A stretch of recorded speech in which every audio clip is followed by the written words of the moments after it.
So basically, there are two kinds of lies. One is made up stories, and the other one is denial. Made up stories are actually things that had never happened, and denial is actually things denying that something happened. Made up stories are actually easier to remember than when you deny something, because when you make up stories, you give details. So, after decision making, the second is you need to know how to make eye contact. So when someone is lying, when you are lying to someone, eye contact is really important. Some people who I know can spot liars because of the eye movements they are showing. Like my mom, she knows whenever I lie, she looks directly at me eye to eye. So sometimes I just stare at her, like, not looking anywhere else. So avoiding eye contact is a sign of deception too.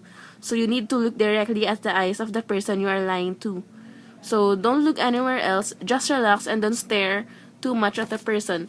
Staring sometimes longer, staring longer than usual sometimes is a sign of deception. So just look at the person like you usually do. So after that is body language. So you need to watch for your body language as well.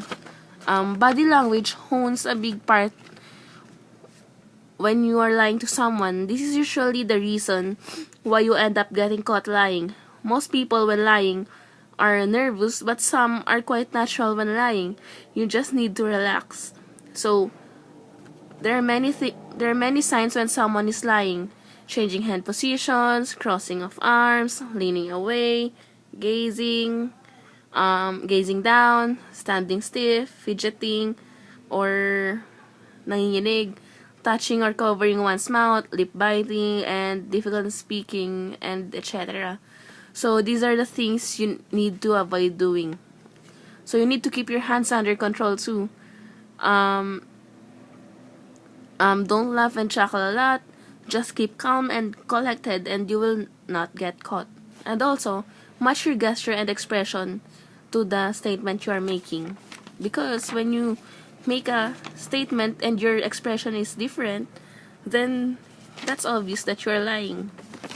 So, the fourth one is the way you speak. You also have to watch the way you speak. So you have to keep your life simple and don't give a lot of details, or else you might get a mistake. Telling a lot of unnecessary details might just get you in trouble, since saying a lot of things will seem that you want a person to believe you. Don't repeat what you say over and over, because it is a sign that you are actually buying yourself time to gather your thoughts. Don't use big words unless you usually do. Be straight. Don't go over the bush. Say directly what you want to say to that person, so that it wouldn't be obvious that you are lying. Just speak like you usually do. Don't be defensive, and when the person begins to question your lie, keep your cool and get your facts straight or right. Have stability in your lies too. Tapos, immediately change the subject so that you won't talk about that subject. The fifth thing to do is playing dumb or faking memory loss.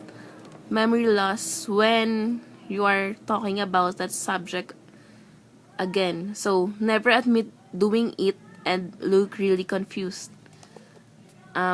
So that's it. And also there are also other alternative ways to lie. So one is you should learn how to immediately deflect a blame. The other one is do not lie. Always say that. So for the first, the first thing you need to do is do not lie, but you should always say the truth when someone asks you something. So when the time comes when you need to tell a lie, that person will really believe you and will not think that you will lie to them. So that's it. So now that you know that the do's and don'ts in lying, not only can you convince someone when you lie, but you can also spot if someone is lying to you. If someone is lying to you. So just need to remember that you need, the first step is decision making. Decide whether you will lie or not. So when you decided to lie, the second thing to do is watch your eye contact, your body language. So and also the way you speak. So for eye contact, just look at them directly and look at them the way you usually do. And for body language, just be yourself. Don't yeah, and also for the way you speak, for eye contact, for body language, and for the way you speak, just need to be yourself the way you usually do. And lastly, for playing dumb or faking memory loss, that's all.